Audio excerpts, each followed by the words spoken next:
तारापीठ पश्चिम बंगाल के प्रसिद्ध पर्यटक और धार्मिक स्थलों में से एक है। यह पीठ पश्चिम बंगाल के बीरभूम जिला में स्थित है। यह स्थल हिंदू धर्म के पवित्रतम तीर्थ स्थानों में गिना जाता है, जो यहाँ की स्थानीय देवी तारा को समर्पित है, जिन्हें शक्ति की एक मिसाल के रूप में पूजा जाता है। यह देवी हिंदू धर्म की प्रमुख देवी है। तारापीठ का शाब्दिक अर्थ होता है देवी तारा के बैठने का स्थान। तारा देवी को भारत में शक्ति पीठ के रूप में जाना जाता है। माना जाता है कि देवी तारा की आराधना से हर रोग से मुक्ति मिलती है। हिंदू धर्म के प्रसिद्ध 51 शक्ति पीठों में तारापीठ का सबसे अधिक महत्व है। यह पीठ असम स्थित कामाख्या मंदिर की तरह ही तंत्र साधना में विश्वास रखने वालों के लिए परम पूज्य स्थल है। यहाँ भी साधु संत अति विश्वास और श्रद्धा के साथ साधना करते हैं। कथा के अनुसार जब सती के पिता दक्ष प्रजापति ने महायज्ञ का आयोजन किया तो उसने भगवान शिव को यज्ञ में आने का निमंत्रण नहीं दिया।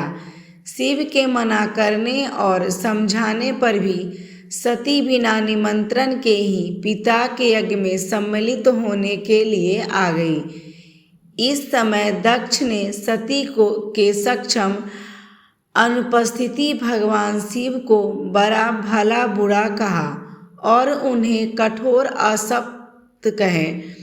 अपने पति का अपमान सहन न कर पाने के कारण सती ने यज्ञ की अग्नि कुंड में कूदकर स्वयं को भस्म कर लिया। पत्नी की मृत्यु से व्याकुल भगवान शिव ने उसके शव को लेकर सारी दुनिया में तबाही मचानी शुरू कर दी और तांडव नृत्य करने लगे ताकि वह सृष्टि का विनाश कर दे। इसके पश्चात भगवान विष्णु ने सृष्टि को बचाने के लिए माता सती के सबके अंगों को अपने चक्र से काटना शुरू कर दिया ताकि भगवान का मोह भंग किया जा सके।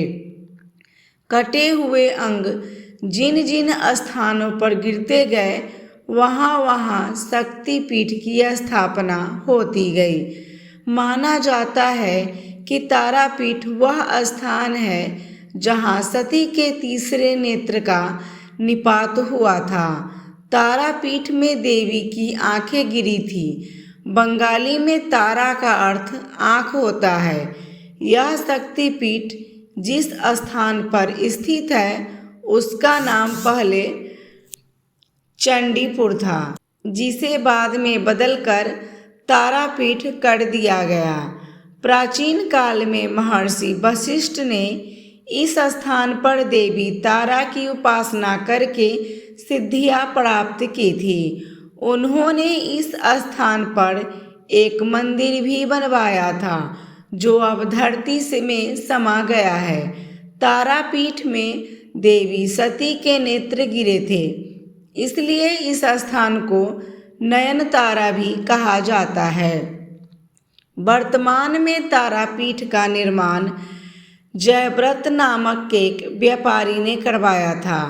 एक बार एक व्यापारी व्यापार के सिलसिले में तारापीठ के पास स्थित एक गांव पहुंचा और वहीं रात गुजारी।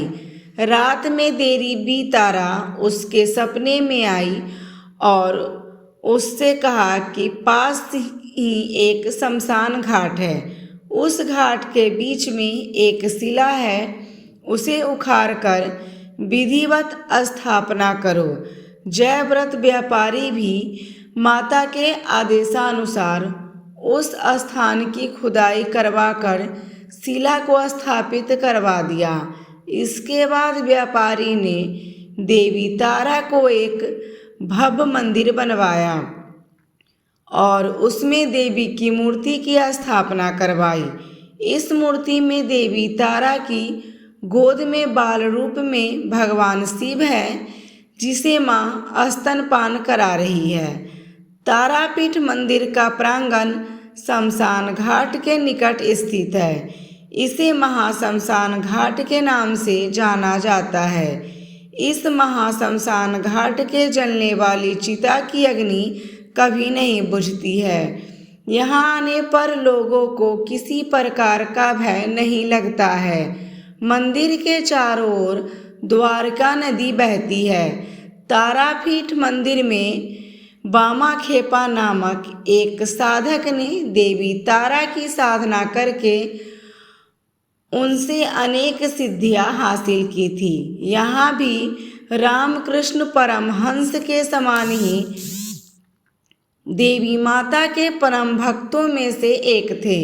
संत बामखेपा यहाँ के प्रमुख तांत्रिकों में से एक संत बामखेपा है, जिन्हें इलाके के काफ़ी प्रसिद्धियाँ मिली हुई है। इन्हें तारापीठ का पागल संत भी कहा जाता है। यहाँ के गुलाबी मंदिर को श्री वामदेव स्मृति मंदिर कहा जाता है, जो इन्हीं संत को समर्पित है। इस स्थान के बारे में यह माना जाता है कि यहाँ तंत्र साधकों के अतिरिक्त जो भी लोग मुराद मांगने आते हैं वह अवश्य पूर्ण होती है। देवी तारा की सेवा आराधना से हर रोग से मुक्ति मिलती है।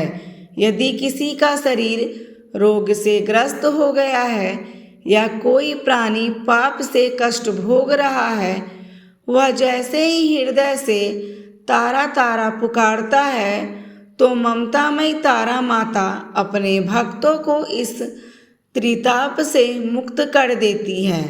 तारा अपने शिव को अपने मस्तक पर विराजमान रखती है। वे जीव से कहती है, चिंता मत करो, चिता भूमि में जब मृत्यु बनन करोगे तो मैं तुम्हारे साथ रहूंगी। तुम्हारे सारे पाप दोष सभी बंधन से मैं मुक्त कर दूंगी। इस मंदिर में हजारों पर्यटक दर्शन करने आते हैं। तारापीठ तक सड़क, रेल और वायु मार्ग के द्वारा आसानी से पहुंचा जा सकता है। दोस्तों, आपको कहानी कैसी लगी हमें कमेंट करके ज़रूर बताइएगा। कहानी अच्छी लगी हो तो वीडियो को लाइक, शेयर और चैनल को सब्सक्राइब ज़रूर कीजिएगा। धन्यवाद।